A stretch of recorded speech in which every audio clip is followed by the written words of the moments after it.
Trois acteurs, trois ministères dont l'action converge et a vocation à organiser dans chaque territoire une capacité collective à apporter les solutions. Et ce qui nous intéressait sur cette table ronde, c'est de montrer en quoi aujourd'hui l'État se positionne en activateur d'écosystèmes, en facilitateur de la résolution de problèmes que rencontrent les personnes privées d'emploi, mais aussi celles et ceux qui cherchent à leur apporter des réponses ajustées. Et que, à travers Francis Bouvier, qui est adjoint à la déléguée interministérielle à la lutte contre la pauvreté, donc au sein de la direction interministérielle de prévention et de lutte contre la pauvreté, mais aussi Bastien Espinassou, qui dirige le département stratégie de la direction générale à la formation professionnelle et à l'emploi, mais également Léa Gillet, qui est directrice du programme Emploi, Formation, Développement économique de l'Agence nationale de la cohésion des territoires, et sa collègue Alix Imbert.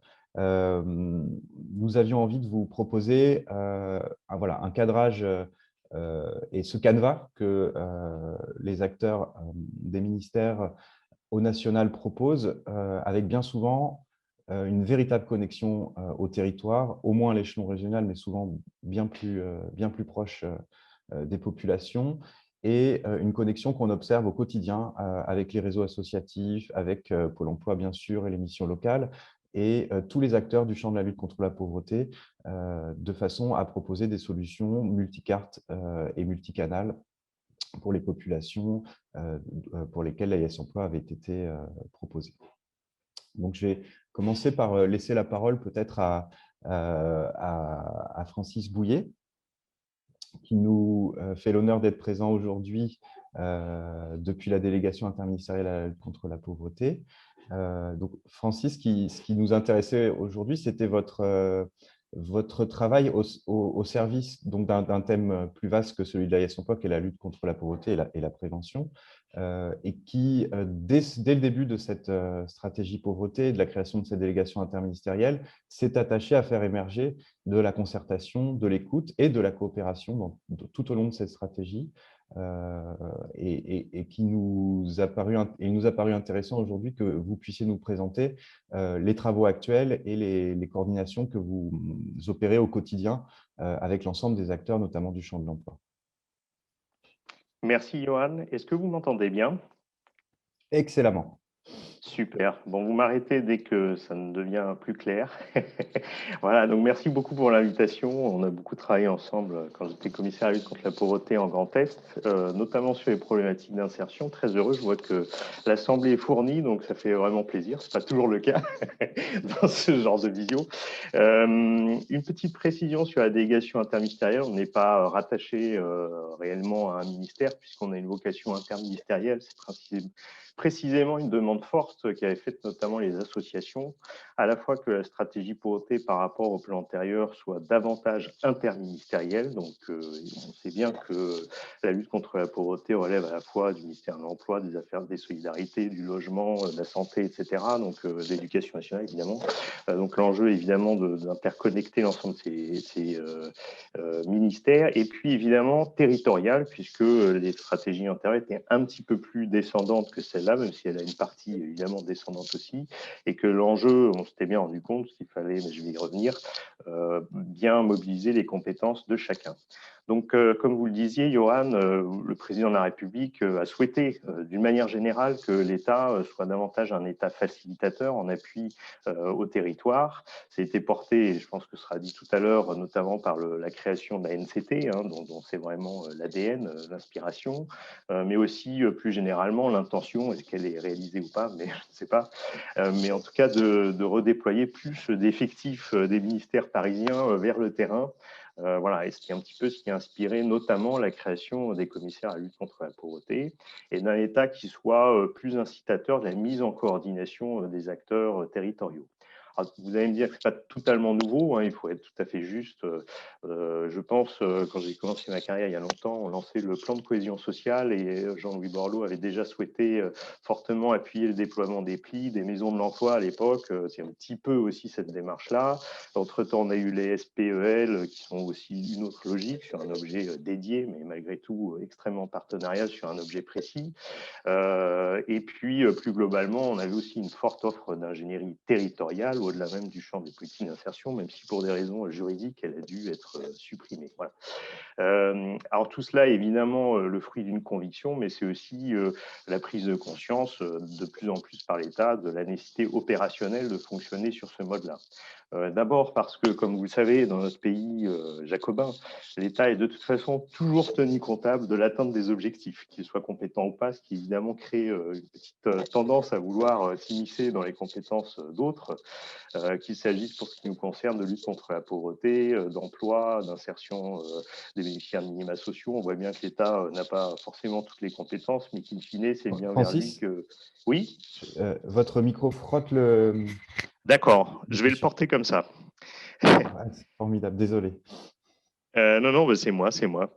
Donc je disais vite fait que l'État, que ce mode de fonctionnement, je ne sais pas si vous avez compris ce que j'ai dit avant, était à la fois le fruit d'une conviction, mais aussi une nécessité opérationnelle. D'abord parce que l'État est toujours tenu comptable de l'atteinte des objectifs. Ensuite parce qu'on est un pays dans lequel il y a un éclatement particulièrement important des compétences, hein. C'est assez inédit, à part peut-être la Belgique, avec l'État qui est responsable de la politique de l'emploi, les conseils régionaux de la formation, mais sur l'apprentissage, ça change un peu, les conseils départementaux de l'insertion, mais qu'est-ce que c'est que l'insertion, ou commence-t-elle, etc.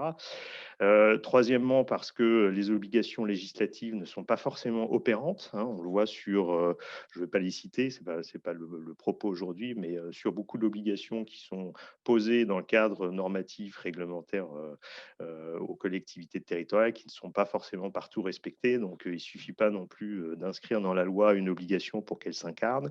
Et puis aussi parce qu'on a toujours le sujet de jusqu'où s'étend en fait la libre administration des collectivités territoriales. Quatrièmement, parce que les opérateurs en France ont quand même une forte autonomie, y compris les opérateurs de l'État. Et puis ensuite, parce que par principe, les sciences cognitives montrent bien que l'incitation fonctionne toujours mieux que la sanction. Voilà. D'où l'ambition de développer davantage des démarches contractuelles. Effectivement, la stratégie nationale de lutte contre la pauvreté ambitionne quand même d'aller un peu plus loin encore dans cette démarche, avec la,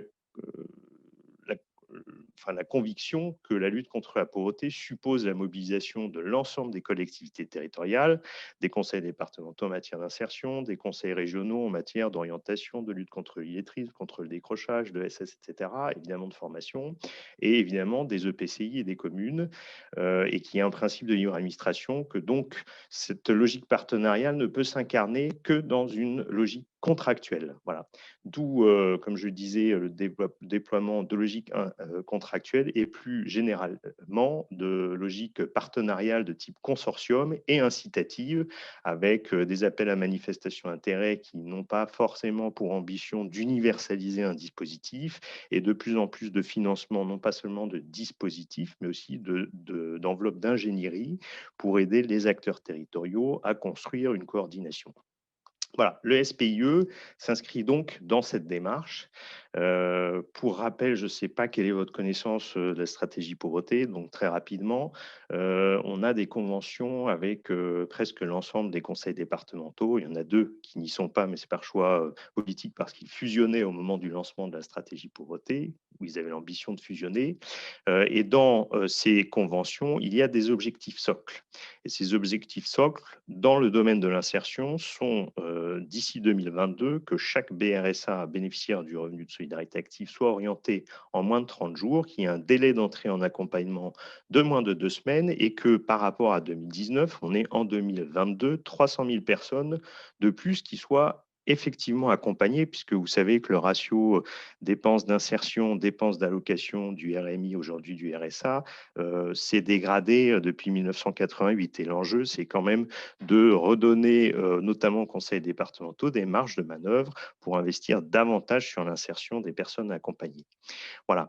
Et ça, c'était la première étape, c'était les conventions départementales pauvreté. Et la seconde étape, c'est le SPIE, c'est-à-dire de partir de cette dynamique pour l'élargir à l'ensemble des acteurs de l'insertion, en croisant à la fois le service public de l'emploi qui existe et le SPI, si je puis dire, qui existe aussi, les politiques d'insertion avec la prise en compte de l'ensemble des freins périphériques. Je sais que Johan n'aime pas trop cette expression, mais en matière de santé, de mobilité, d'endettement, de logement, de garde d'enfants, d'illettrisme, etc., pour construire des parcours sans couture.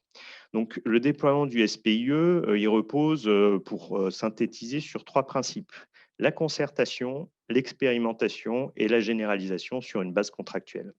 Au titre de la concertation, au lancement même du SPIE, le président de la République a listé un certain nombre de grands principes sur lesquels il nous demandait de construire ce service public de l'insertion et de l'emploi, mais principes qui avaient vocation évidemment à être déclinés et précisés dans le cadre d'une concertation avec les acteurs territoriaux, au premier rang desquels, bien sûr, les conseils départementaux. Donc cette concertation a eu lieu. Elle a permis rapidement, je ne veux pas non plus parler trop longtemps, d'identifier 6 principes structurants de qui fonderaient ce qu'on appelait la stratégie de parcours. Pour faire très vite, 1, des parcours à visée d'emploi. 2, la notion de parcours, justement, d'accompagnement. On est dans un parcours au long cours, si nécessaire, et non pas seulement vers l'orientation vers un dispositif ou un opérateur.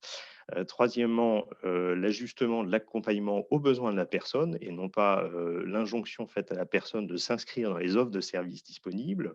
Quatrièmement, une approche globale, évidemment. Donc ça, c'est vraiment au cœur de la stratégie pauvreté, dans l'ensemble de son dispositif d'insertion, à la fois en termes d'insertion professionnelle et sociale.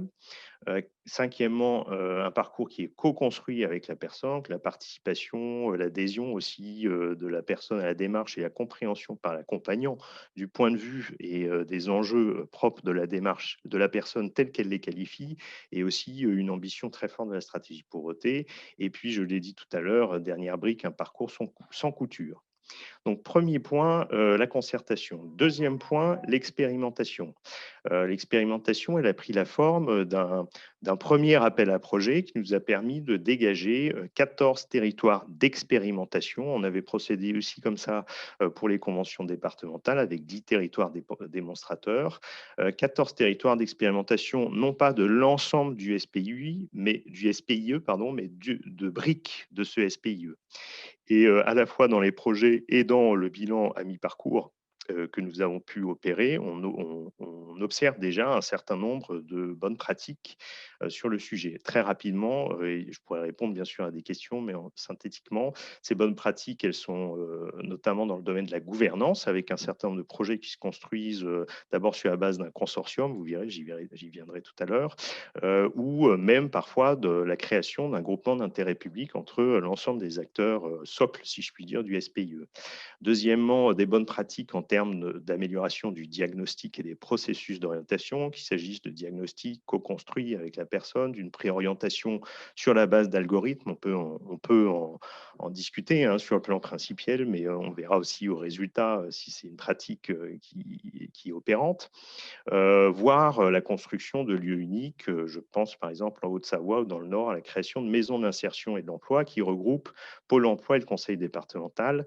Je pense que Johan s'en souvient certainement quand on avait fait la conférence des acteurs de la stratégie pauvreté en Grand Est. J'avais fait intervenir Pôle emploi allemand, si je puis dire, donc l'Agence nationale pour l'emploi, qui nous expliquait que dans les job centers, de toute façon, ils avaient tout, quoi. L'action sociale, l'appui éducatif, l'accompagnement vers l'emploi, et qu'en fait, il n'y avait pas de problème de coordination parce que tout le monde était au même endroit. Donc, nous avons donc une complexité, on va dire, institutionnelle en France qui nous amène à être créatifs en essayant de créer des modes de coopération et de coordination plus élaborés. Voilà. Troisièmement, bonne pratique en matière de médiation vers l'emploi par le développement des immersions. Alors, ce n'est pas tout à fait nouveau, même si ça se développe. La garantie jeune, il y a de l'immersion. Les PSMP, c'est aussi de l'immersion, etc. Mais enfin, l'enjeu est aussi que les collectivités locales s'approprient davantage ce type de pratique et qu'elles soient bien pourquoi pas co-prescrites ou qu'il y ait un partage de la prescription entre les différents opérateurs du SPIE et le développement de chargés de relations entreprises, qui est aussi une demande très forte des conseils départementaux, même si j'ai bien conscience que dans les agences Pôle emploi, il y a aussi des chargés de relations entreprises. Voilà. Donc l'enjeu, c'est aussi d'articuler tout ça. Quatrième bloc de bonnes pratiques, des actions qui sont centrées sur un secteur spécifique, mais on revient finalement à l'esprit du SPEL. Et puis surtout, last but not least, l'expérimentation d'outils numériques, puisque une des attentes cibles du SPIE, tel que le président de la République l'avait fixé, c'était bien la création d'un dossier partagé de l'insertion, enfin. C'est-à-dire que la CAF, Pôle emploi, le conseil départemental, les opérateurs auxquels ils délèguent le parcours, enfin le suivi de l'insertion des bénéficiaires, par exemple, de minima sociaux et autres missions locales, puissent avoir partagé ensemble un dossier de l'insertion de la personne. Voilà. Et puis, troisièmement, et je m'arrêterai là-dessus, généralisation, et c'est l'objet de l'appel à manifestation d'intérêt qui a été lancé en début d'année et dont les lauréats seront prochainement annoncés. Généralisation qui évidemment, pardon, appel à manifestation d'intérêt dont les attendus ont été largement calés sur le bilan à mi-parcours des expérimentations qui sont en cours de conduite dans 14 territoires avec, on va dire, 4 attendus opérationnels principaux, mais évidemment qui sont géométrie variable et qui seront déclinés en fonction des dynamiques d'acteurs territoriales sur, premièrement, des diagnostics de situation professionnelle communs, deuxièmement, la sensibilisation sur les droits et devoirs du bénéficiaire du revenu de solidarité active, mais pas seulement, puisque l'enjeu du SPIE, c'est de commencer sur ce public, mais aussi de pouvoir élargir aux jeunes, enfin à toutes personnes en situation de handicap et à toute personne qui ont un besoin d'accompagnement vers l'insertion.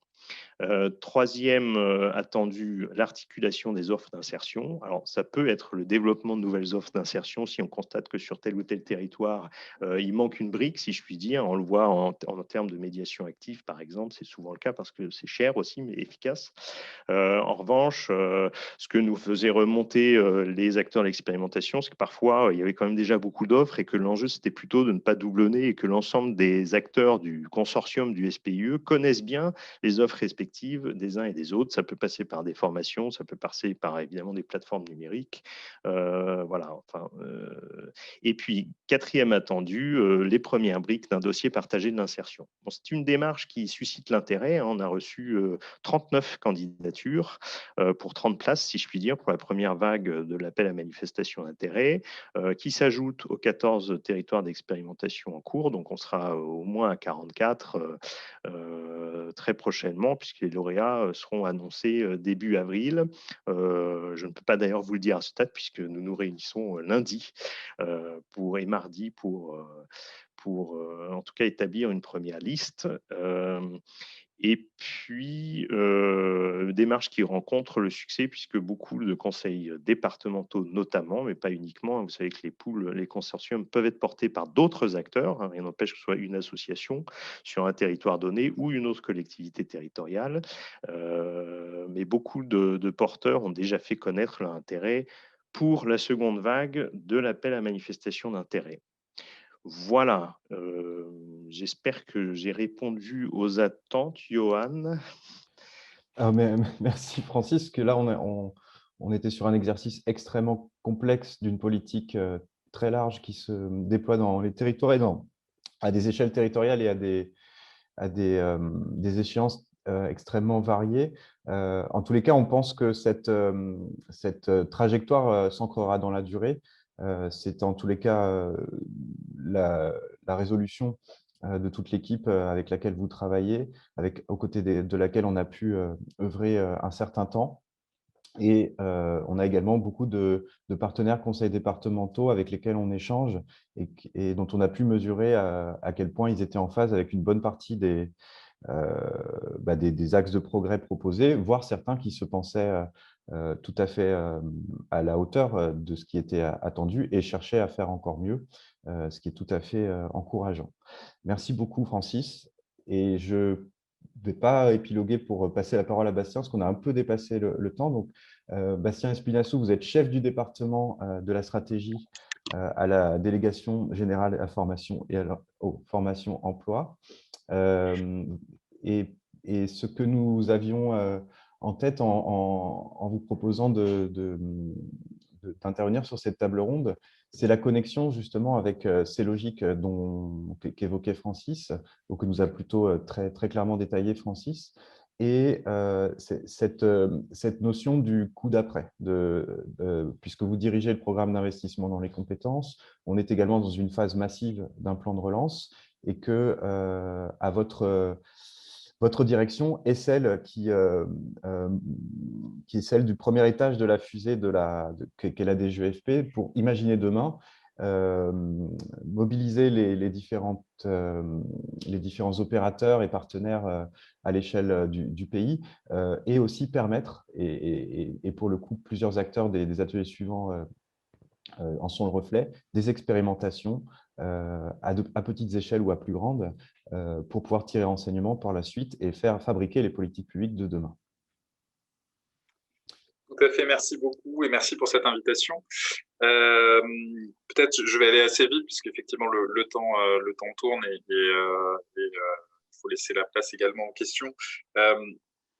Peut-être juste commencer en rappelant qu'on est en train d'assister à effectivement un changement de posture de l'État et Francis Bouillet le présentait notamment avec le SPIE, c'est-à-dire un changement de posture au sens où l'État s'empare de cet enjeu d'innovation, d'expérimentation pour construire ces politiques publiques en lui faisant une place de plus en plus large, place plus large à l'expérimentation et à tous les outils qui l'accompagnent, outils qui, pendant très longtemps, n'ont pas vraiment été mobilisés dans la construction des politiques publiques, il faut bien se le dire, des expérimentations en cycle court, la conception orientée utilisateur, on le voit bien dans le cadre des AAP du PIC avec les comités de bénéficiaires, c'est cet ensemble d'outils, l'État s'en empare et le PIC, finalement, le plan d'investissement dans les compétences, joue un peu, en tout cas sur le champ de l'emploi et de la formation professionnelle, un rôle pivot au travers d'une volonté assez massive de l'État d'intervenir sur le champ de l'expérimentation et sur le champ de l'insertion au travers de deux publics qui sont visés par les principaux appels à projets du plan d'investissement dans les compétences, les réfugiés et les demandeurs d'emploi les plus éloignés du marché du travail. Le PIC, en termes de démarche, qu'est-ce que c'est ? C'est tout d'abord une démarche où l'État passe d'une logique classique de financeur, logique financeur et normative, si j'ose dire. En gros, les deux outils classiques de l'État dans son intervention sur le champ, c'est dire le droit et investir. Il passe à une logique, on va dire, toujours de financeur, puisque l'argent est quand même un petit peu le nerf de la guerre, mais également une logique de facilitateur et d'apprenant. C'est-à-dire qu'on ne se contente pas d'injecter de l'argent dans les politiques et les territoires, on se positionne également en accompagnateur de la construction de ces politiques, en accompagnateur des acteurs du territoire, des porteurs de projets, et ça trouve sa dimension au travers des différents outils qui ont été déployés, bien sûr les appels à projets dont j'ai parlé rapidement, l'appel à projet insertion professionnelle des réfugiés, IPR, l'appel à projet 100% inclusion, lequel d'ailleurs connaît une nouvelle déclinaison aujourd'hui avec une quatrième vague qui a été lancée à destination des quartiers prioritaires de la ville. Donc, ces appels à projets et puis les outils qui les accompagnent. Au premier rang, le lab qui a été mis en place au sein de la DGEFP avec une équipe dédiée à l'accompagnement de ces projets, une équipe de facilitateurs qui intervient auprès des acteurs dans les territoires pour faire en sorte de trouver des solutions lorsqu'on rencontre des difficultés. Et on va y venir sur le thème de cette journée qui est la coopération entre les différents acteurs. Donc le lab, mais également des outils, Francis Bouillet a en parlé pour le SPIE, outils numériques, avec un lieu de rencontre finalement qui est La Place, qui est un outil numérique, une plateforme qui permet la constitution de communautés articulant les différents acteurs qui interviennent sur les territoires. Alors c'est plus ou moins développé selon les territoires, mais si on regarde du côté de la région PACA par exemple, il y a une communauté très active avec beaucoup d'intervenants. Et dans ce travail d'ailleurs de constitution, je me permets au passage de remercier l'ANSA et l'équipe de Sylvie Lebars qui ont été un vrai pivot pour accompagner la DGEFP sur cette animation finalement, la construction d'un travail d'animation sur la place. Donc on a ces outils qu'on est en train de déployer et qui se déploient de manière assez massive. Une fois qu'on a dit ça, une fois qu'on a des outils, une fois qu'on a des moyens financiers, on se heurte finalement, si j'ose dire, un petit peu au réel, c'est-à-dire qu'est-ce qui se passe sur les territoires. Et le premier problème qu'on rencontre, et qu'on rencontre d'ailleurs dans toutes les politiques publiques de l'emploi et de la formation professionnelle, c'est celui qui est évoqué aujourd'hui dans le cadre de cette table ronde et de cette journée, c'est celui de la coopération des acteurs sur les territoires. Puisque on est sur un champ qui, par nature, est multi-acteurs, fait intervenir de nombreuses administrations, de nombreuses collectivités, les départements, les régions, enfin, tout un ensemble d'acteurs qui parfois ont un peu de mal à se parler, qui parfois, il faut le dire, veulent tirer un petit peu la couverture à eux. L'État aussi, hein, de temps en temps, essaie de tirer la couverture à lui. On va balayer devant notre porte. Et l'enjeu, finalement, c'est de faire en sorte que tous ces acteurs travaillent ensemble dans la même direction. Plusieurs exemples, parce que je vais parler un peu plus précisément des AAP du PIC, mais au-delà de ce sujet d'insertion, au-delà du SPIE, si je prends un exemple actuel, on est en train de construire sur le champ plus développement économique, accompagnement des salariés en transition professionnelle, un dispositif dont vous avez peut-être entendu parler, Transco, qui demande ce travail d'articulation sur les territoires entre des acteurs comme la directe, bien entendu, côté État, les OPCO, le Conseil en évolution professionnelle, les AT-Pro, les entreprises sur le terrain, de manière à pouvoir proposer à des salariés qui souhaiteraient changer de profession, un véritable parcours de transition professionnelle financé avec une formation, avec un accompagnement pour leur permettre de passer finalement potentiellement d'un secteur en difficulté sur lequel ils risquent de perdre leur emploi à terme vers des secteurs plus porteurs. Et au cœur de cet enjeu, on a également effectivement ce sujet de mise en relation des acteurs. Pour ce qui est des AAP du PIC, forcément, c'est un point qu'on rencontre et on est en train de travailler dessus. Joanne a participé notamment à une session lab récente qui a été organisée par le lab de la DGEFP avec les acteurs, les porteurs de projets sur IPR sur l'Île-de-France. L'idée étant effectivement de lever ces freins, enfin de trouver les solutions pour lever ces freins liés aux échanges entre acteurs, aux échanges qui forcément se passent pas forcément toujours hyper bien. On a commencé par faire en termes de démarche, pour vous illustrer, il y a d'abord eu un échange avec les porteurs de projets pour voir quelles difficultés ils rencontraient de ce point de vue-là. Et celle qui ressortait principalement, c'était le manque de lisibilité sur les coopérations possibles entre les différents acteurs du territoire, le manque de connaissance des différents acteurs du territoire intervenant au bénéfice des bénéficiaires de ces appels à projets. Et puis, une difficulté à entrer en contact avec ces différents acteurs, parce que chacun est un peu dans sa logique. Et donc, le lab alors je n'ai pas pu assister jusqu'à la fin, donc on est en train de travailler sur les solutions concrètes qui vont être apportées. Mais l'idée, c'est bien de lever ces freins, faire en sorte que l'ensemble des acteurs sur les territoires se parlent, de manière à ce que ces politiques permettent la construction effective de ce qui est finalement leur objectif, c'est-à-dire des parcours sans couture, au bénéfice des réfugiés et dans le cadre de 100% des publics les plus éloignés de l'emploi. Donc voilà, c'est une démarche qui se construit au fur et à mesure.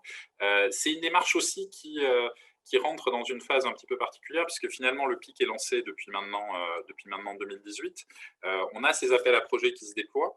La question qui va venir et sur laquelle on commence à s'interroger, sans, je ne vais pas pouvoir vous apporter de réponse aujourd'hui, mais c'est juste pour vous rassurer sur le fait qu'on y travaille, c'est qu'est-ce qu'on va faire des résultats qui ressortent de ces projets? Qu'est-ce qu'on va faire des bonnes pratiques que l'on rencontre et que l'on identifie? Quel passage à l'échelle, finalement, on va donner à ces projets? Et donc ça, c'est un travail qui va se poursuivre sur 2021-2022, avec l'idée d'inclure, finalement, les bonnes pratiques identifiées, les pistes retenues dans une démarche plus globale de construction de politique publique au service des publics les plus éloignés de l'emploi. Voilà, je ne vais pas être beaucoup plus long. Je vais laisser la place à mon successeur et puis après aux questions. Et je remercie particulièrement Lanza pour cette journée et cet échange autour d'un thème qui est, je le répète, central pour toutes les politiques publiques de l'emploi et de la formation professionnelle. Merci énormément, Bastien. La DGEFP nous soutient depuis la fondation de cet accélérateur d'innovation sociale par Sylvie Lebars, qui nous fait également la joie de nous accompagner sur cette journée.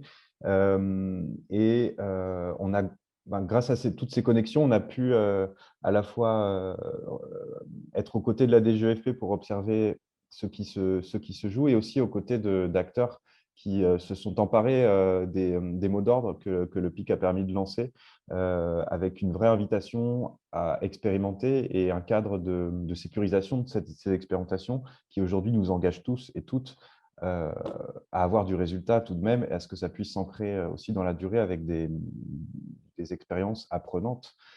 Et ça fera la transition avec cette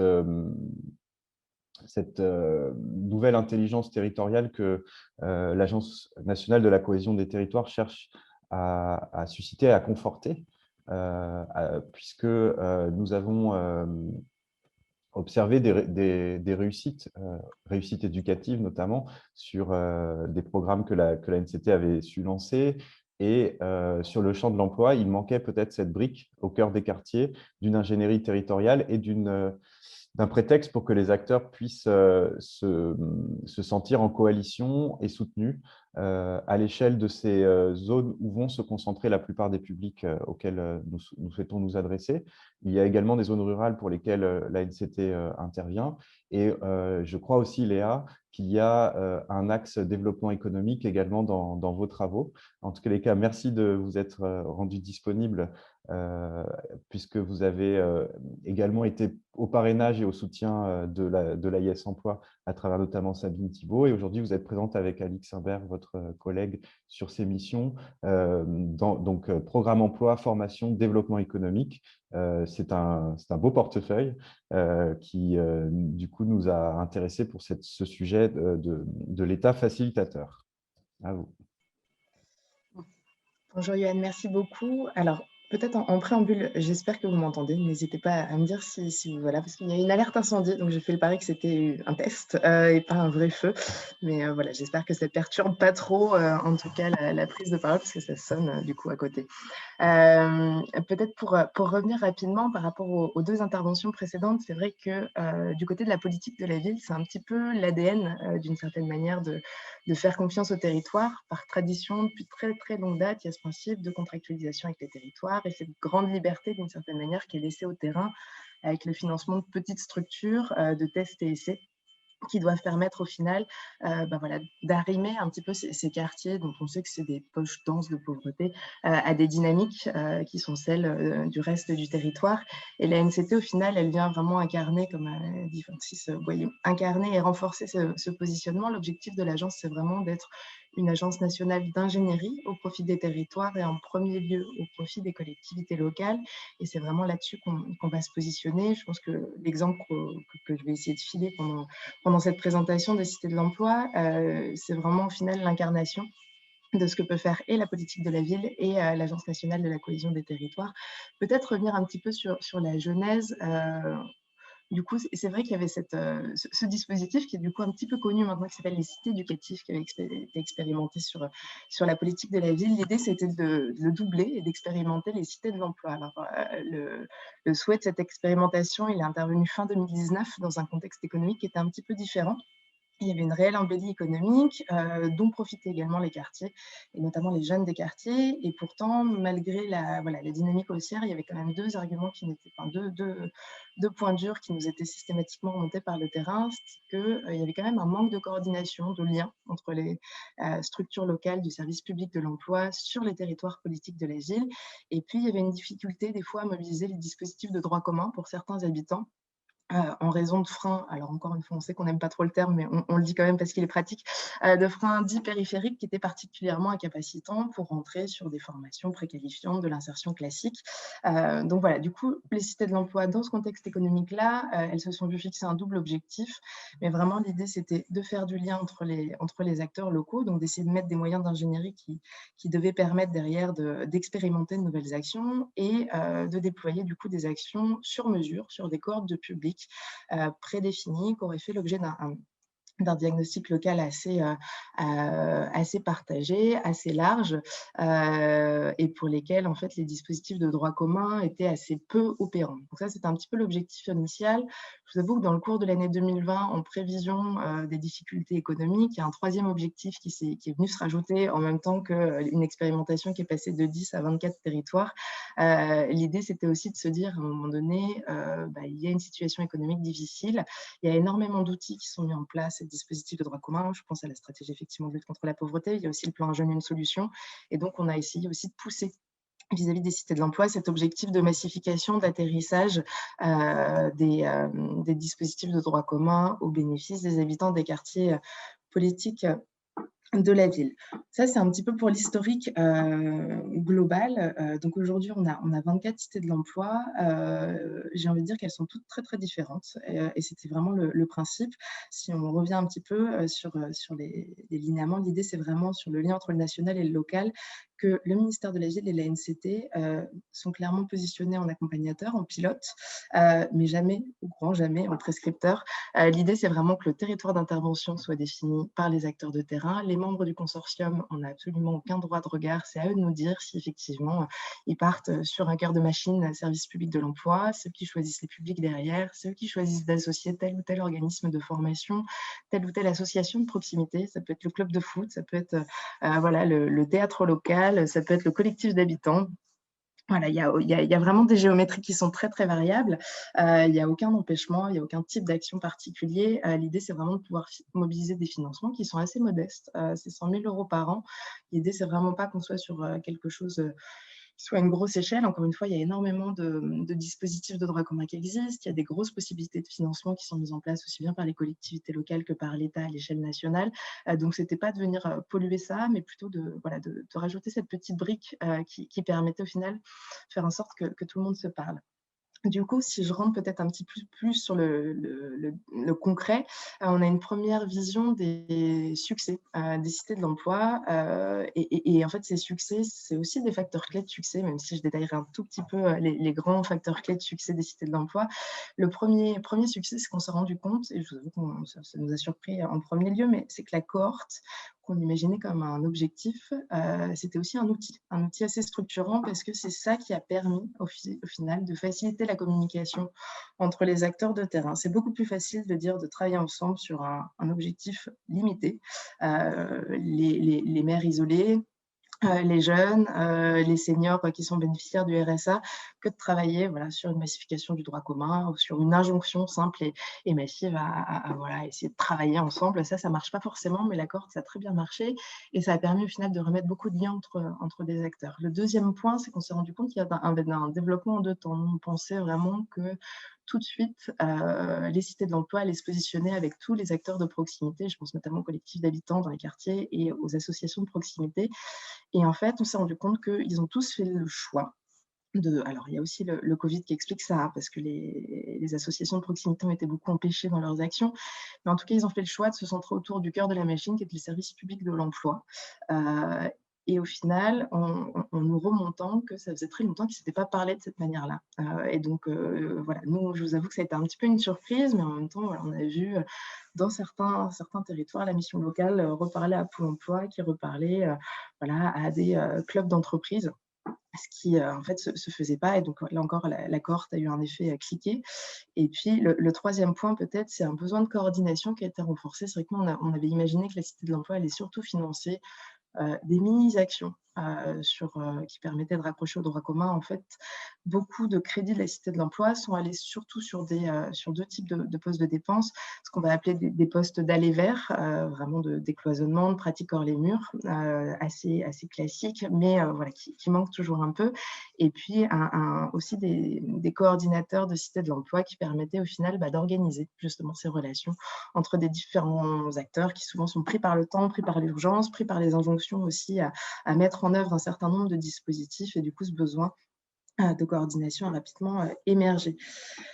Donc voilà pour l'essentiel. Peut-être pour illustrer un petit peu, l'idée c'était de revenir sur quelques facteurs clés de succès. Le premier, c'est assez classiquement, mais un diagnostic partagé. On a pris beaucoup de temps pour faire ce diagnostic. Je vous avoue que nous, on n'a mis aucune pression. Bon, déjà, il y avait la crise en 2020 du Covid qui fait qu'il y a eu pas mal d'autres urgences dans les quartiers. Donc, on n'a vraiment pas mis voilà, de pression sur les cités de l'emploi. Et en fait, au final, tous les 24 territoires nous remercient pour ça en disant que ce temps pris, il a permis vraiment de poser un bon diagnostic. Et le fait qu'on ne mette pas d'ambition, d'objectifs impératifs à sortir quelque chose pour le mois de juin 2020, c'est ce qui leur permet aujourd'hui de mieux fonctionner.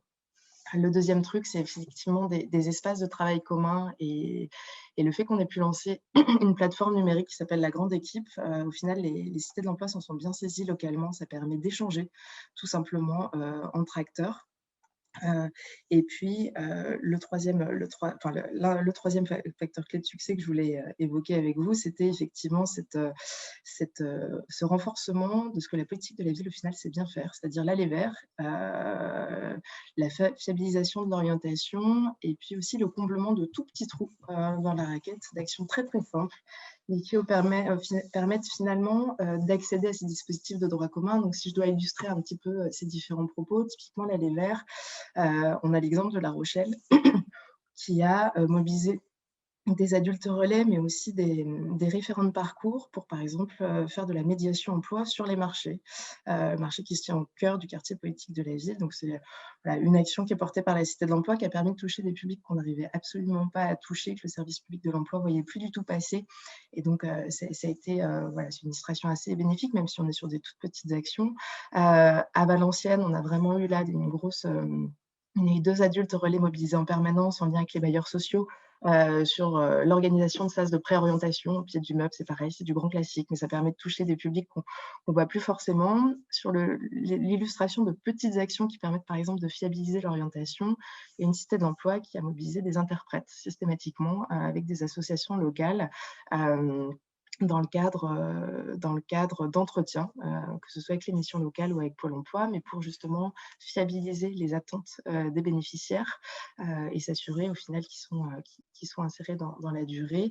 Et puis, vous avez des micro-actions qui nous-mêmes nous ont surpris, mais voilà, dans le cadre de projets de départ à l'étranger, notamment en Europe, dans le cadre d'Erasmus, d'un certain nombre de jeunes de quartier, et on se rendait compte que les frais d'inscription au TOEIC étaient des fois un frein pour pouvoir candidater. Et donc, il y a ce type d'action qui a été mise en place localement. Voilà, peut-être pour finir, je pense que le plus gros facteur clé de succès, ça rejoint un petit peu tous nos débats, c'est typiquement le pilotage resserré de notre côté, mais très, très détendu d'une certaine manière. L'idée, c'est qu'on soit très, très disponible, qu'on apporte le maximum d'outils, qu'on suggère des idées, mais vraiment, on ne fixe aucun objectif précis. L'idée, c'est vraiment de laisser faire le terrain, de suggérer simplement des coopérations. Voilà, Laurence le disait, on travaille par exemple de manière à l'échelle nationale avec Pôle emploi de manière très, très fine, mais à aucun moment on dira qu'il faut que ce soit Pôle emploi qui porte la Cité de l'emploi localement. À aucun moment on dira que il faut que ce soit les missions locales. L'idée, c'est vraiment que ça se règle sur le terrain.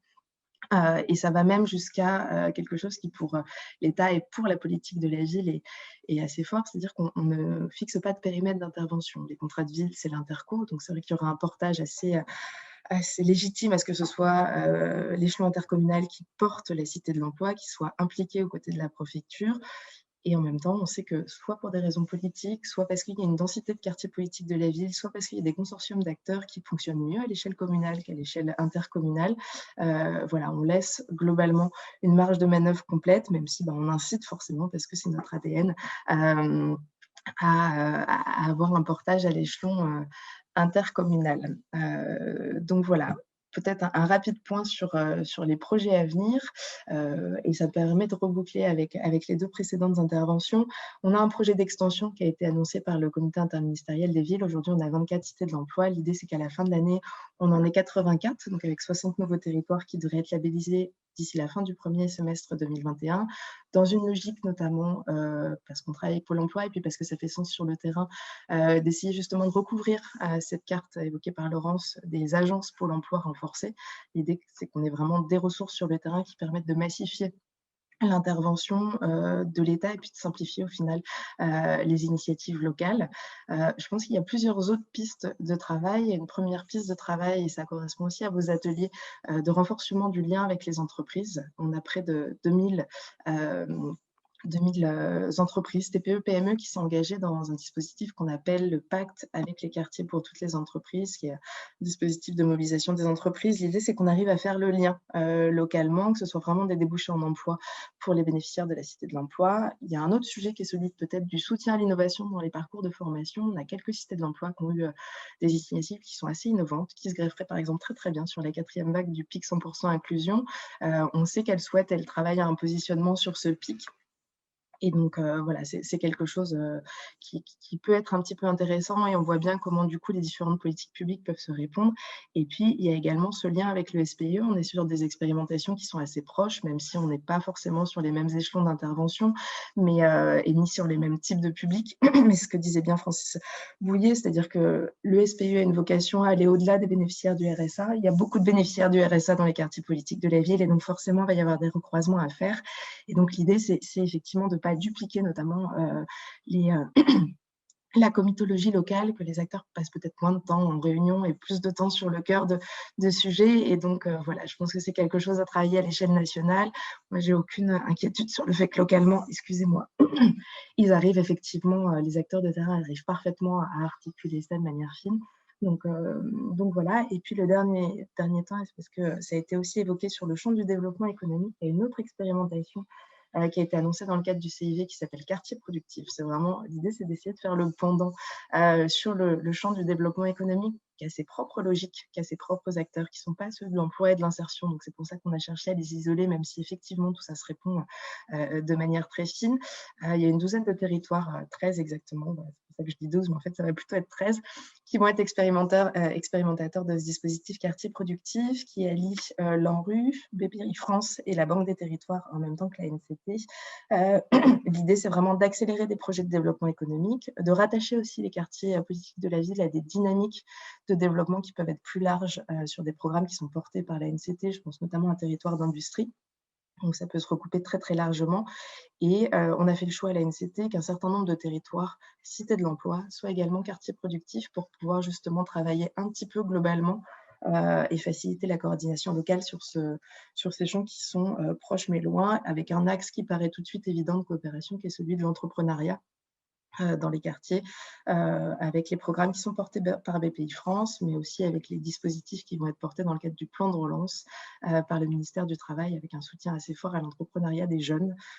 Et donc voilà, de manière très rapide, une petite présentation des cités de l'emploi qui, je pense, et j'espère en tout cas, viendra bien compléter les deux interventions précédentes. Un grand merci Léa pour ce panorama d'action très riche et ce partage aussi des facteurs clés de succès. Puisque tout le monde se pose la question, comment réussir des coopérations et comment être le plus ajusté possible et au territoire et aux populations. On a vu une déclinaison de stratégies qui convergent et qui en même temps ont des outils propres. Les cités éducatives ne sont qu'un aspect. Les quartiers productifs semblent être quelque chose aussi de quelque part incongru. Il y a quelques années, on ne pensait pas ces zones comme étant aussi des zones de production. C'est pourtant les endroits où il y a le plus de création d'activités. d'entreprises, mais c'est là aussi où il en meurt le plus. Donc, c'est vrai que cet accompagnement au développement économique fait partie de cette notion de cohésion sociale. Et pour que ça fonctionne, coopérer semble être une bonne manière, ne serait-ce que dans la manière dont on propose des locaux pour les entrepreneurs. Il s'agit souvent de travailler avec les bailleurs de façon fine, puisque ça n'avait pas été prévu, ces espaces-là, pour qu'il y ait des entreprises qui s'installent. On a plusieurs questions et remarques. On a Emmanuel Bénard qui vient de Brest et donc elle doit avoir un poste dans la politique de la ville. Est-ce que les cités de l'emploi ont une plus-value dès lors que Mission Locale, les PLI, les maisons de l'emploi, la formation professionnelle, tous ces acteurs ont été invités à décliner des offres d'aller vers? Alors, encore une fois, nous, c'est vrai qu'on n'impose absolument rien. Ce qu'on constate simplement, c'est que les cités de l'emploi, elles ont permis de remettre des moyens. Alors, en fait, je vais le présenter autrement. La politique de la ville, traditionnellement, elle est plutôt quand même sur le lien social, les activités, l'éducation, parce qu'il y a cette tradition de l'éducation prioritaire, sur la culture, le sport. Et le sujet emploi, c'était pas forcément hyper fortement porté. Alors, il y a cet objectif des contrats deals avec 20% qui est dédié au sujet emploi, développement économique dans les quartiers, mais on voit que des fois, ça a du mal à prendre et on a un réseau local qui a du mal à suivre la complexité de ces interventions. Les cités de l'emploi, elles ont permis au final de remettre ce focus sur ces missions locales, les PLI, les maisons de l'emploi, remettre ces focus sur les quartiers politiques de la ville. Et très souvent, ce qu'on constate, c'est simplement que la cité de l'emploi, elle vient se greffer à ces structures existantes, notamment aux maisons de l'emploi. Il y a beaucoup de maisons de l'emploi qui portent au final les cités de l'emploi et ça vient juste voilà, permettre de financer des actions propres, de remettre du lien au bénéfice des habitants des quartiers. Voilà, c'est simplement, ça permet de renforcer la focale sur ces habitants et puis de remettre un petit peu de souplesse là où ça manquait de ressources humaines. On sait que le terrain est très embolisé par beaucoup de choses, il y a beaucoup de choses à absorber, il y a beaucoup d'initiatives qui se mettent en place.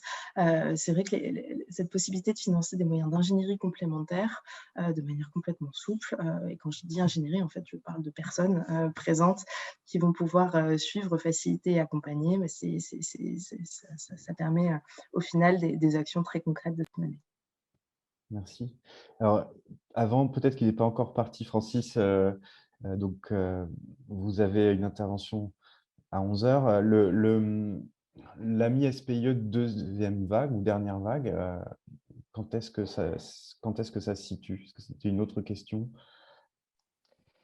Alors, l'AMI, il sera lancé cette année pour une désignation, enfin en fin d'année, bien sûr, pour une désignation des lauréats début d'année prochaine. Je voulais rebondir, je suis désolé, comme je m'en vais, juste sur merci Johan, parce que je trouve vraiment intéressant que ce soit précisément l'ANSA qui aide à désiloiser les administrations. Le SPIE et les cités de l'emploi, c'est convergent et c'est pas tout à fait la même chose, puisque dans la stratégie Proté, on met en place des politiques structurelles en fait, de transformation des politiques publiques et des pratiques aussi professionnelles, des outils, etc. Mais je pense qu'effectivement, j'ai bien, en écoutant Léa et en vous écoutant Johan, je me dis qu'il y a un croisement qu'on n'avait pas opéré, parce que je vois dans les commentaires qu'on dit qu'il y a quand même beaucoup de dispositifs, etc. C'est vrai. Donc, à nous de nous articuler. Je pense que l'articulation, elle se fera sur... la maille n'est pas la même et l'esprit n'est pas le même. Donc, je pense que c'est des démarches qui sont complémentaires et cette complémentarité, elle se construira aussi sur les territoires. Et juste une chose sur les allées verts, si je puis me permettre, parce que la question des missions locales, nous, on a le sujet avec l'obligation de formation, 16-18 ans, qui est une mesure de la stratégie pauvreté aussi.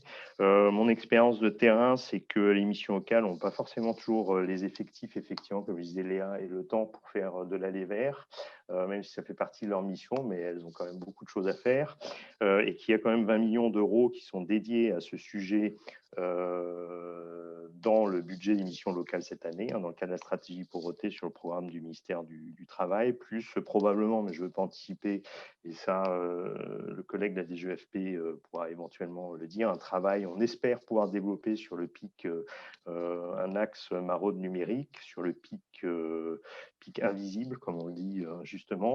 Voilà, il y avait aussi dans l'instruction, alors je préfère le dire à face de Léa, l'instruction 2018 sur les adultes au relais aussi, aussi quand même beaucoup l'ambition d'opérer des croisements sur le terrain entre la prévention spécialisée et les adultes relais, précisément pour aller vers, y compris en termes de médiation vers l'insertion professionnelle. Donc ça, c'est un enjeu entre cette mesure-là et ce qu'on met en place dans le cadre de l'obligation de formation. Il y a effectivement des croisements à construire en s'appuyant largement sur les missions locales. Désolé, j'ai été encore trop bavard et merci beaucoup pour l'invitation. Ouais. Et bonne journée à tous. Un grand plaisir et nos amitiés au CNLE qui sont au cœur aussi de la construction coopérative, en tout cas en concertation de cette stratégie. Merci beaucoup Francis. Bastien, je ne sais pas si vous avez encore une minute, puisque vous aussi, vous devez nous quitter à 11 heures. La question qui me venait à l'esprit en écoutant Léa et Francis, est-ce que finalement, parmi les facteurs clés de succès, il n'y aurait pas partir des gens eux-mêmes, de ceux qu'on rencontre? Parce que Léa parlait de petites cohortes, quelque chose de maîtrisable, mais finalement, en partant de la personne, et je crois que vous avez essayé d'encourager aussi cette approche parcours utilisateur, parcours usager dans tous les volets de votre action. Tout à fait. On peut même dire que c'est au cœur des appels à projets du PIC, puisque l'idée est bien de partir de l'expérience du bénéficiaire pour construire les dispositifs. Donc sur ces appels à projets a été mobilisé un comité de bénéficiaires de manière à avoir ce retour. Après, c'est un équilibre à avoir aussi, hein. C'est-à-dire qu'il faut toujours trouver il faut partir effectivement des besoins du bénéficiaire, il faut partir des besoins et des idées qui viennent des territoires, mais c'est articulé avec… quand je parlais tout à l'heure du passage à l'échelle, au moment où il va falloir passer à l'échelle, il va falloir l'articuler avec comment est-ce qu'on déploie de manière efficace sur l'ensemble des territoires des outils, les outils qui auront émergé de ces expérimentations. Et donc, ça demande de prendre un petit peu de recul aussi et de penser ce déploiement large comment dire, qui ne peut se suffire des retours de terrain, si je veux dire. Je ne sais pas si je suis très clair dans la manière dont je l'exprime, mais il y a une articulation à avoir entre la vision macro et la vision micro et qui est à construire. On ne peut pas se contenter de lancer les expérimentations. Il y a le sujet effectivement du passage à l'échelle et de comment on fait ce passage, comment on réalise ce passage à l'échelle, qui est un enjeu assez majeur effectivement dans la transition et qui doit vraiment être pensé et réfléchi en amont. Et c'est ce sur quoi on doit aller aujourd'hui au regard des premiers retours qu'on a sur les appels à projets en cours. Oui, merci énormément en tout cas d'avoir pu exprimer cet élan. Ça fait quand même plusieurs années que ça dure et on est encore avec plusieurs années devant nous pour avancer. Mais là, la période invite à aller très vite. Et le timing aussi nous invite à aller très vite. Donc, vous pourriez aussi insatisfaire d'autres personnes si vous étiez en retard. Donc, je vous permets mais en tous les cas, merci d'avoir consacré ce temps. On sait que le temps s'accélère et que les minutes sont précieuses. Merci beaucoup à vous et merci plus globalement à l'ANSA pour tous les travaux qu'on peut conduire ensemble et le partenariat qui est extrêmement précieux pour nous. Merci beaucoup. C'est partagé. Merci beaucoup.